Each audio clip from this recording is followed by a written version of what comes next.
بسم اللہ الرحمن الرحیم۔ السلام علیکم ناظرین، عرفان ہاشمی آپ کو شو میں خوش آمدید کہتا ہوں۔ ویورز، 41 برس بعد پاکستان میں OIC کا اجلاس منعقد ہوا۔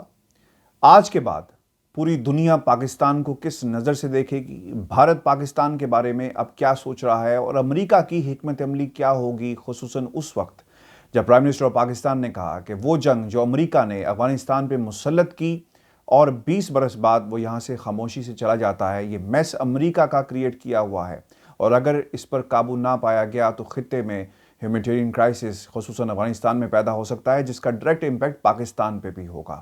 اور دوسری طرف ویورز، اتنا بڑا اجلاس ہوا، پوری دنیا سے لوگ یہاں پر آئے، لیکن ہماری اپوزیشن لاپتہ ہے، خاموش رہی، اور ان کی طرف سے کیوں کوئی بیان جاری نہیں کیا گیا، اس پر بھی تفصیل سے بات کریں گے۔ پاکستان سے ہمیں جوائن کریں گے سینئر صحافی اور تجزیہ نگار امتیاز گل صاحب۔ امتیاز صاحب، بہت شکریہ سر آپ کے وقت کا۔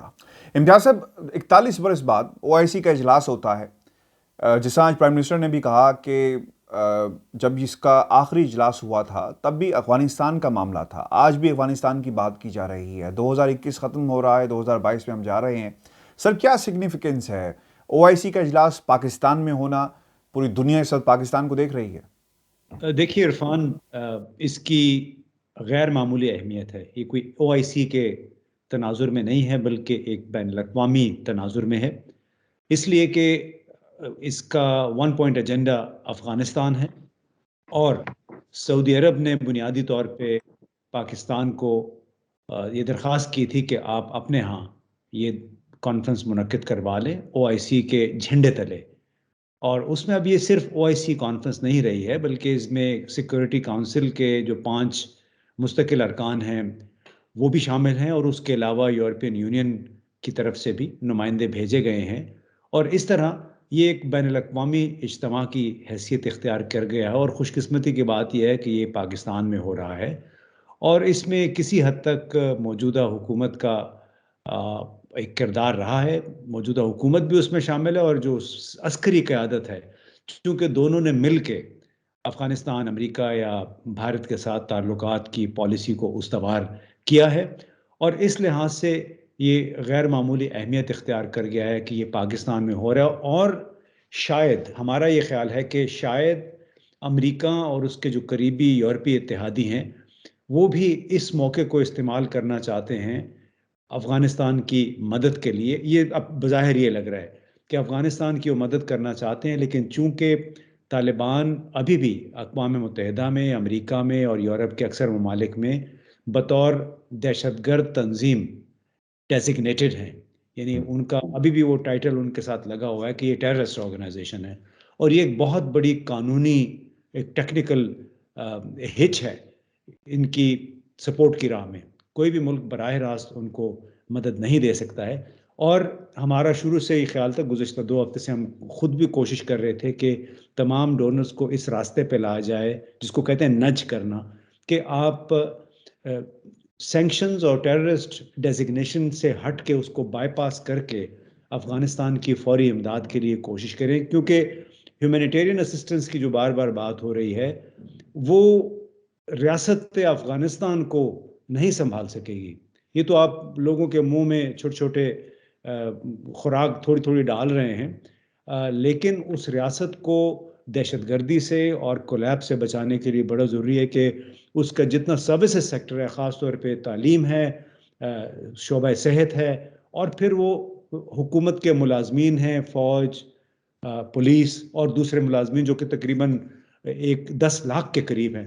تو یہ ہو سکتا ہے کہ اس کانفرنس کے ذریعے اس براہ راست ان شعبوں کو ان کے ورکرز کی تنخواہیں فراہم کرنے کے لیے، ان کے اخراجات پورے کرنے کے لیے فنڈنگ کا کوئی سلسلہ شروع ہو جائے۔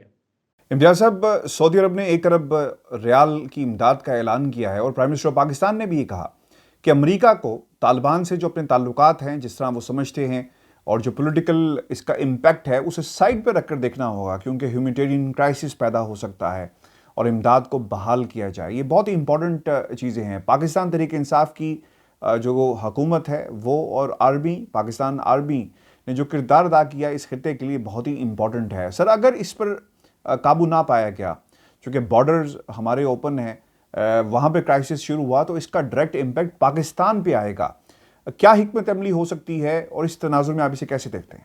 دیکھیے، پاکستان کے لیے میرا خیال ہے بہت ایک اچھا موقع ہے سفارتکاری کا، اور یہ موقع اس کی کوششوں سے ہی ملا ہے. ابتدا میں یہ خیال تھا 15 اگست کے بعد جب طالبان کابل پہنچے کہ پاکستان کی اب سختی ہے، وہ خدشہ ابھی بھی موجود ہے کہ ہو سکتا ہے کوئی پابندیاں لگ جائیں، کیونکہ واشنگٹن میں یہ ایک غالب خیال تھا، کانگریس میں بھی اور سینٹ میں بھی اور ایوان اقتدار میں بھی، کہ طالبان کی جو فتح ہے یا طالبان جس طرح واپس اقتدار میں آئے ہیں اس میں پاکستان کا بہت عمل دخل ہے. یعنی ایک بڑا مشہور فقرہ تھا جو واشنگٹن کے اہل اختیار جو ہے کہا کرتے تھے، کانگریس مین بھی، کہ the boys are responsible for our defeat. اس سے مراد تھی کہ پاکستان کی فوج. تو ابھی یہ ہوا ہے کہ افغانستان کے لیے امداد سے متعلق جو ڈیفنس بل واشنگٹن میں، یعنی پینٹاگون کے لیے جو مدد یا جو فنڈنگ ہے منظور ہوئی ہے، اس میں بھی پاکستان کا لفظ بھی انہوں نے ہٹا دیا ہے، جس کا یہ مطلب ہے کہ فی الحال پاکستان پہ فوکس نہیں ہے. تو اس لحاظ سے دیکھا جائے تو پاکستان کی کوششیں کسی حد تک یہ برابر ثابت ہوئی. وہ جو خدشہ تھا کہ فوری طور پہ پاکستان کو کوئی سزا ملے گی، اور اس وجہ سے بھی کہ پاکستان چین کا ساتھ دے رہا ہے، خاصی حد تک ڈیموکریسی سمٹ میں بھی شرکت نہیں کی ہے، وہ فی الحال خطرہ ٹلتا دکھائی دے رہا ہے. اب کس حد تک یہ جتنی بھی امداد کا بھی اعلان ہو رہا ہے یا ہوگا، اس کو چینلائز کیا جا سکے گا افغانستان کے لیے تاکہ طالبان حکومت کے لیے مسئلہ پیدا نہ ہو، یہ بھی دیکھنا باقی ہے. اچھا امتیاز صاحب، اس پہ بھی روشنی ڈالیں. پاکستان مسلم لیگ نون، پاکستان پیپلز پارٹی یا پھر پاکستان تحریک انصاف، اسے کمپیئر کریں. کیسی پرفارمنس رہی؟ پچھلی حکومتوں نے کیسا پرفارم کیا؟ یا ہمیں کمپیئر نہیں کرنا چاہیے کیونکہ ایک جنگ جس کا آغاز 20 برس پہلے ہوا وہ اپنی ایک فطری موت مر گئی؟ تو یہ ایک غلط کمپیریزن ہوگا، چونکہ اس وقت اگر پاکستان تحریک انصاف کی حکومت نہ ہوتی، کوئی بھی حکومت ہوتی، تو شاید نتائج یہی ہوتے.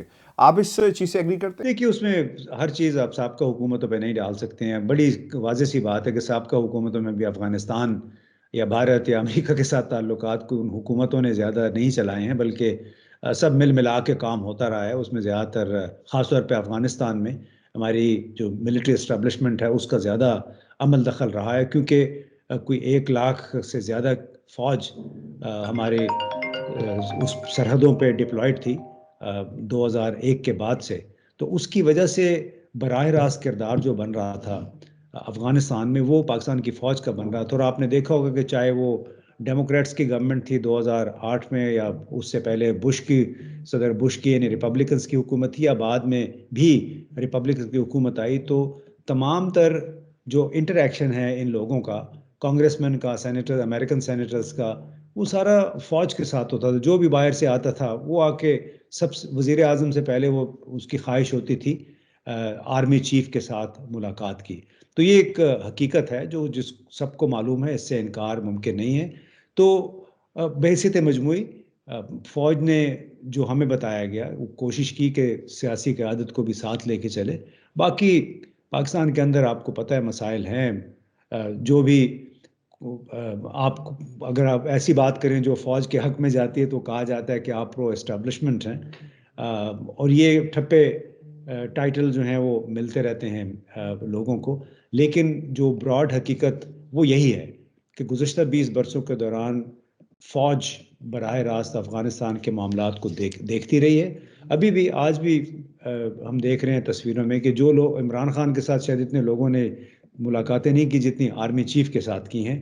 تو ایک پاکستان کے سیاسی حالات کی ایک حقیقت ہے، اور اس میں سمجھتا ہوں کہ موجودہ حالات میں حکومت نے اس لحاظ سے اچھا کیا کہ ایک فیس ہے عمران خان کا، یعنی وزیر اعظم کا، جو دنیا بھر میں جانا جاتا ہے. اس میں ایک کشش بھی ہے، اور اس کے جو انٹرویوز ان کے جو ہوتے ہیں اس سے بھی پتہ چلتا ہے. اور پھر انہوں نے کوشش یہ کی ہے کہ فوج کے ساتھ قدم سے قدم ملا کے چلیں جہاں تک خارجہ پالیسی کا تعلق ہے. اور آپ نے دیکھا ہوگا چاہے وہ بورس جانسن ہے، ایون ڈونلڈ ٹرمپ نے بھی اپنی کسی پریس کانفرنس میں واحد جو غیر ملکی لیڈر کا ذکر کیا وہ عمران خان کا ذکر کیا. ابھی بورس جانسن نے اپنے گلاسکو سمٹ میں عمران خان کا ذکر کیا کہ انہوں نے وہاں پہ $1 بلین